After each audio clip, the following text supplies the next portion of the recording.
Alright, so as you guys can see, I'm in a different truck right now. This is my brother's work truck, and this is life as I know it going on right now. I'm in my brother's work truck. He loaned it to me. We've just kind of had a series of misfortunate events. First, my Ranger, the bearings on the fan clutch went out, so I had to replace that. So I parked it, until I was able to get the parts, and went ahead and got the water pump for it as well, seeing that I was going to replace that. I figured, old water pump, new fan clutch, it was bound to go out, so I might as well just do it together at once. So the truck sat for a little bit.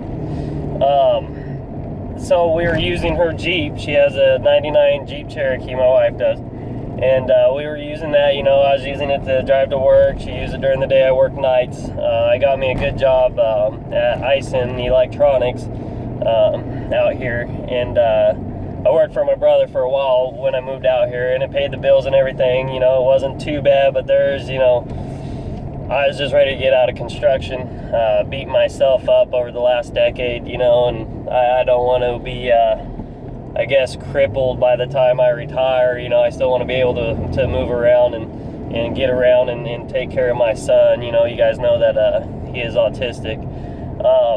And plus she's got her health issues too, so I'll probably be taking care of her as well, So I got two of them I got to worry about, so my health is a big concern, and they offer medical and all that stuff. So that's a big plus. Working for my brother is on a 1099. I made a little more an hour, but I needed the benefits. It just wasn't working out for me on that. So anyways, so what's been going on, she dropped our son off at school. Right after she dropped him off, she was leaving the parking lot of the school, and a guy was on his cell phone, and he had turned into her side of the exit in the parking lot, not paying attention, and hit her head on. Well, that bent the shit out of the bumper, out of the front bumper and stuff.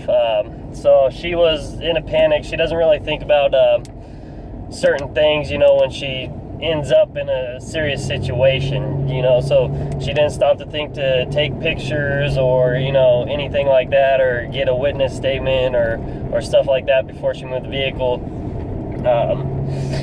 The guy was like, oh, well, we should move our vehicles, get out of the way of everybody else. So they ended up moving the vehicles. The police showed up. She called, the police department to come out, take statements and stuff.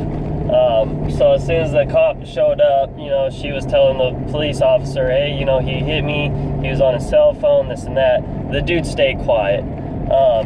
So when he went to the police station to fill out his side of the story, he did not mention he was on the cell phone. He made it seem like it was her fault, which it wasn't, and so we're dealing with that right now with the insurance companies. So once that happened, now I work nights, so I work 10-hour shifts at night, so I got woke up after 2 hours of sleep, thinking, it's 2 o'clock, I gotta get up, and she was telling me she got in a wreck, so are you okay? Yeah, she was fine. She was shook up a little bit. Her shoulder and her back does hurt. So after that, I go and get her, and then I was in a frantic hurry to get my truck going, so we had a vehicle to drive. Well, as soon as I put everything together, I get the clutch on, all that, and my truck just wasn't running right. So I went ahead, got plugs and wires, and I did the spark plugs and wires and stuff, and it started up, it's running better. So after I did that, I took it for a drive, and it wasn't shifting out of first gear. If you give it some gas, if you give it a little bit of gas, it was shifting out if you're just barely touching the gas pedal and not romping it around.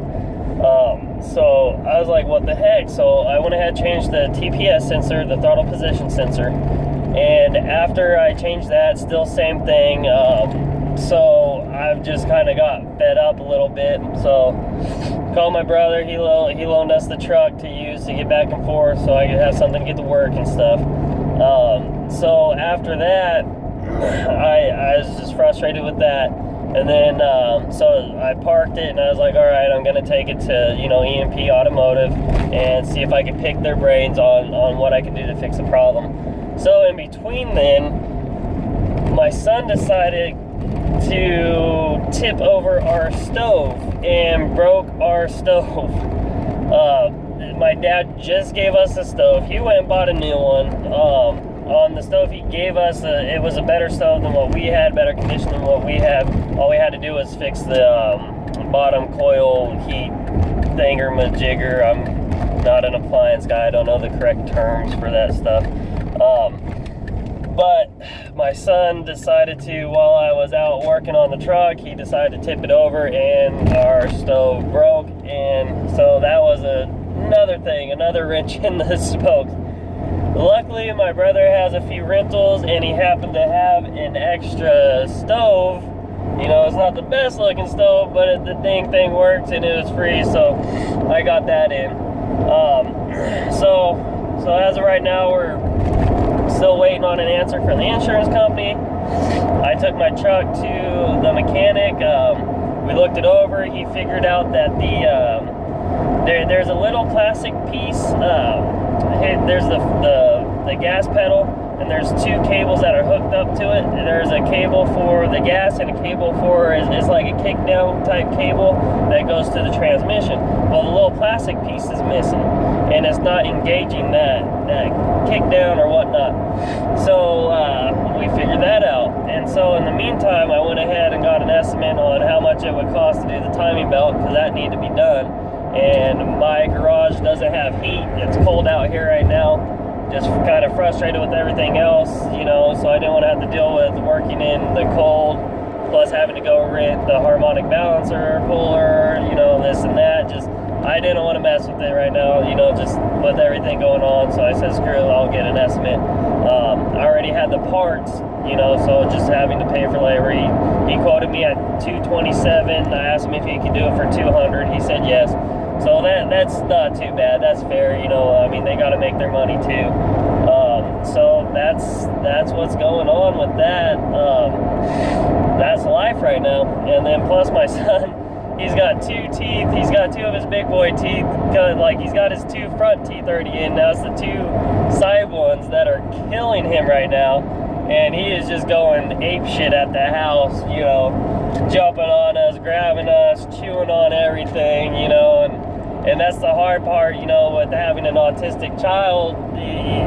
It's not like a, you know, a regular child where you can explain to him, hey, your teeth just hurt, you know, you're gonna go through it, you already went through it as a baby, this and that. No, he hates it. He is going nuts and just, you know, grabbing on us and running around the house crying, chewing, and so we're dealing with that right now. I'll make another video to show his two teeth coming in. Hopefully he doesn't bite my finger or anything when I go to show you guys. But that's life right now, man. So thank you guys. Thanks for the whopping 6 people that have subscribed. I didn't put content on YouTube really necessarily to get subscribers and try to become a YouTuber and this and that. I was just was slow at work, you know, getting bored, and figured I'd just start making some videos and stuff, and it's clearly out of boredom. But thank you guys for subscribing, and this is my life here and there. Bye.